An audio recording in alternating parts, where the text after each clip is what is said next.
Greetings to all, I am Rain. My own parents mistreated me, but I'm not a wealthy woman who was mistreated by my mother-in-law. This narrative tells how my parents helped my worthless spouse, Charlie, more than they ever helped me. I don't have many friends in my life, so I've never told anyone this tale before. Charlie and I first connected on a dating service almost 6 years ago. He appeared to be a good man with a respectable job. Although Charlie wasn't a perfect partner, he was unquestionably a good man. When we first started dating, we had several wonderful years together. After 4 years of dating, we were married. He became my parents' favorite very fast and was a wonderful partner to me. But because of that, I did harbor some anger for him. "We're so happy to have you in our family, Charlie," my dad would say at every family meal. "When Rain brought you to us, she finally made the right decision in life. God truly heard our prayers and provided us with what we desired. We never had a son, even though we always desired one. You're a wonderful young man who would be ideal for our family. Rain is fine, but she isn't able to be our son. That is beyond her comprehension. Rain has always been a little attention-seeking and self-centered. We're happy you stayed with her in spite of her shortcomings." They were correct. I was avaricious and self-centered for love. My parents were unable to conceive a son, despite their constant desire for one. After having me, they even made a brief attempt, but it was unsuccessful. They resented me for the rest of my life because of it. When I was younger, I didn't understand why they ignored me and gave preference to other kids, particularly guys. They never stopped griping about me and how they didn't get to have a son. I was eager to show them that I could be just as excellent as a son as I grew older. I went to college, got a fantastic job, and had excellent marks. In order to relieve them of the need to work, I even sent them allowances every month. They never showed me appreciation, though. They loved Charlie more than they loved me, even though he did nothing for them. I tried to push aside my resentment because I was happy that my parents finally approved of one choice I made. Charlie also enjoyed the attention he got from my parents. His own parents had disowned him, and I didn't know why. None of his relatives even came to our wedding. Slowly, I started to understand why almost everyone in his life cut him off. He was a thief. I wish I were exaggerating, but I'm not. At first, it started off as him being lazy. One day, he suddenly took a lower-paying job because he didn't want to work long hours anymore. He said it was to avoid getting depressed. So I decided to switch jobs at my company and took a lower position with a pay cut to help out. "Why would you do that, Charlie?" "This is a serious pay cut, and it will affect our life," I said. "Why would it affect us? You earn well enough to support our lifestyle. Just put more money into our joint account. That would solve everything," he replied. "You can't just assume that, Charlie. Things like this require a family discussion. If you want more money from me, you should have discussed it with me first. Do you have no regard for my mental health? Why would I even discuss this with you? We're married, so there's no my money or your money anymore." "Stop being so dramatic," Charlie said. I was a bit annoyed by how casually Charlie was acting about the whole thing, and the fact that he refused to separate our finances worried me. But I still supported him because I loved him. That was one of the biggest mistakes I ever made. Guys, this man spent all his money and time on video games. Yes, whatever little money he earned was spent on them. He put $500 into our joint account, but later he took out even more for himself. Charlie and I had countless arguments about this in the past. He was draining my savings and taking almost all of my paychecks. Sometimes, he didn't even contribute anything to the household. He didn't help with chores either. All he did was work, play games, and spend money on things he wanted. I was getting sick and tired of being financially taken advantage of. No amount of talking ever helped. Instead, he always turned things around on me and yelled at me. My parents also took his side. They said, "Rain, why is your husband calling us saying that you are financially abusing him? This is very unlike you, Rain. You better explain yourself." "Dad, I'm not financially abusing him. In fact, it's the opposite. He's been draining my savings and making me pay for 90% of our household expenses. So what, Rain? People need to spend money on their family after marriage. It's shameful how you don't let Charlie use your credit card. You're punishing him for not having a fancy job like you. How did you become so greedy? Mom, he's misused my credit cards before. That's why I don't let him use them anymore. I can't risk our future knowing he has no control over his spending. But my parents still took Charlie's side. That made me even angrier. I knew he was using my parents to make me give him all my money. Little by little, all the love I had for him faded away. But one day, things reached a breaking point. I discovered that he had taken $20,000 from my personal account without permission. What did he spend it on? A new gaming PC and accessories. I was furious. I tried to get the charges canceled, but it didn't work. So as a last resort, I decided to report it to the police. Charlie was furious when they came to arrest him that day. I was determined that my marriage had to end. I needed to get out. What I didn't realize was that I would lose more than just Charlie because of my decision. I texted my parents to tell them what happened. I didn't want them to hear about it from someone else, so I told them that night. They saw the messages but didn't reply. I was a little worried about their silence, but I was too exhausted to think about it, so I went to sleep. The next morning, I woke up and saw a text from Charlie. He said, "Hey wife, I'm already out of jail. Are you surprised?" Well, I am too. I never thought your parents would be the ones to bail me out. What? My parents bailed you out? That's impossible. They would never do that to me. You're wrong, Rain. One call from me and your parents were eager to help me out. They even cursed you out while they were at the police station. I must say, they're very disappointed in you. Hearing those words made my stomach turn. I didn't want to believe that my parents would do something like this. I rushed over to their house to get answers. I had no idea why they had bailed Charlie out. I had tried to keep them as uninvolved as possible, but they still managed to talk to Charlie and pay for his bail. I was getting really angry thinking about what they did. I walked into my parents' house and said, "Mom, Dad, please don't tell me you bailed Charlie out. Don't tell me what I heard is true. I can't believe you could do something like this. Rain, we raised you better than that. You're just punishing Charlie because he didn't listen to you after marriage. He has every right to use your credit card. All your money is his money too." He did nothing wrong, my dad said. Dad, he stole from me. He took $20,000 from my accounts. And this was after he had already emptied our joint account in the past. When does it stop? I replied, "We know you've been financially controlling towards him, Rain. It's not right to shame your own husband for spending money. You were a bad wife to him. Charlie told us how you refused to put more money into your joint account. Spouses shouldn't hide their money from each other."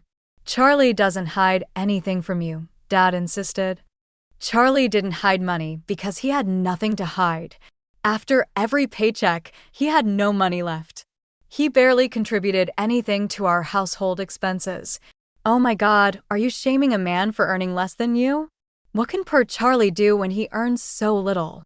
I can't believe what a greedy and selfish brat you've become, Dad said angrily. No matter what I said, my parents still supported Charlie.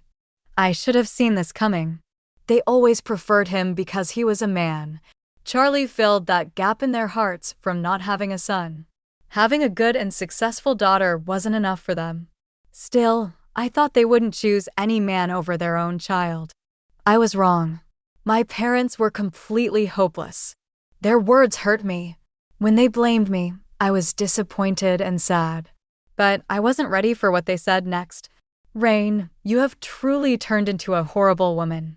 We're ashamed of what you've become. We can't be associated with such a selfish daughter like you. So your father and I have made some decisions. We've invited Charlie over to our house. He'll be staying with us until you come to your senses. We'll pay for his lawyer fees and everything.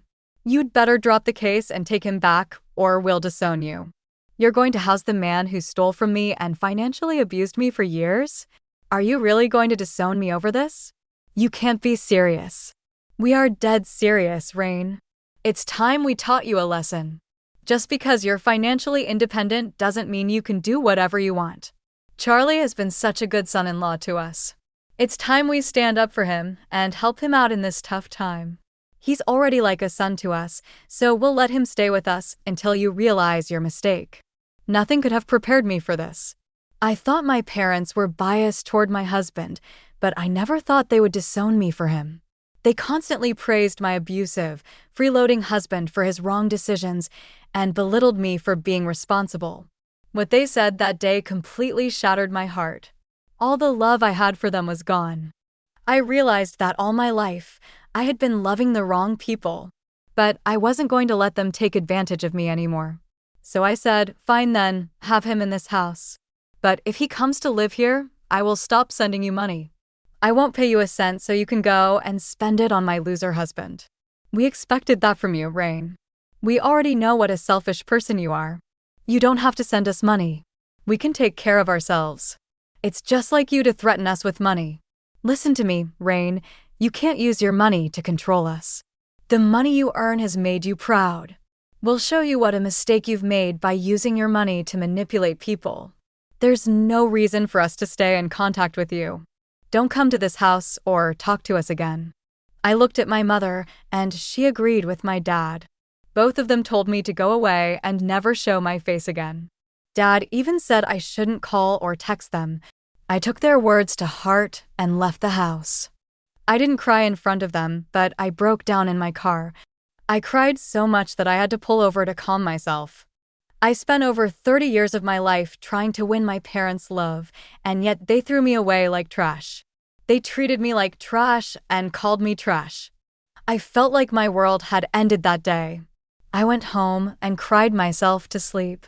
The next day, Charlie called me just to brag about how he'd stolen my parents.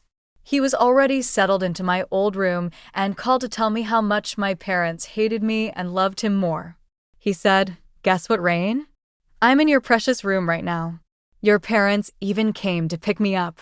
They really hate you right now." I replied, "Charlie, you're being rewarded for your crimes. It must be fun having loving parents who aren't even your own." He said, "It was so easy to manipulate them, Rain. I didn't even have to try. You ran after them like a dog, but they never loved you like this. Honestly, I think they hated you all along." Poor little Rain worked so hard to make her parents love her and still failed miserably. I couldn't take it anymore, so I hung up while he laughed at my misery. That horrible man even had the nerve to send me a picture of him lying on my old bed. I wanted to cry, but instead, I pulled myself together and made a plan. I was going to follow through with my promise of not sending my parents any more money. I knew the absence of my allowance would hurt them. Plus, Charlie would eventually show his true colors. So I stopped sending them money and waited. As I predicted, just 2 days after the month ended, my parents started pestering me for money. They broke their own no-contact order and began asking, then demanding, that I send them money. They said, "Why haven't you sent us money yet? Do you know how many bills we have?" I replied, "What money, Dad? I already told you, I won't send you money anymore.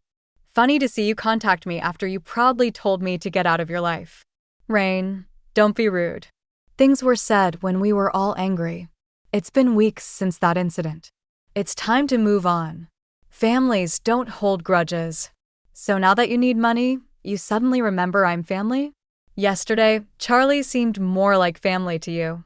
Why don't you ask him for money? That won't be possible, Rain. He doesn't pay for anything.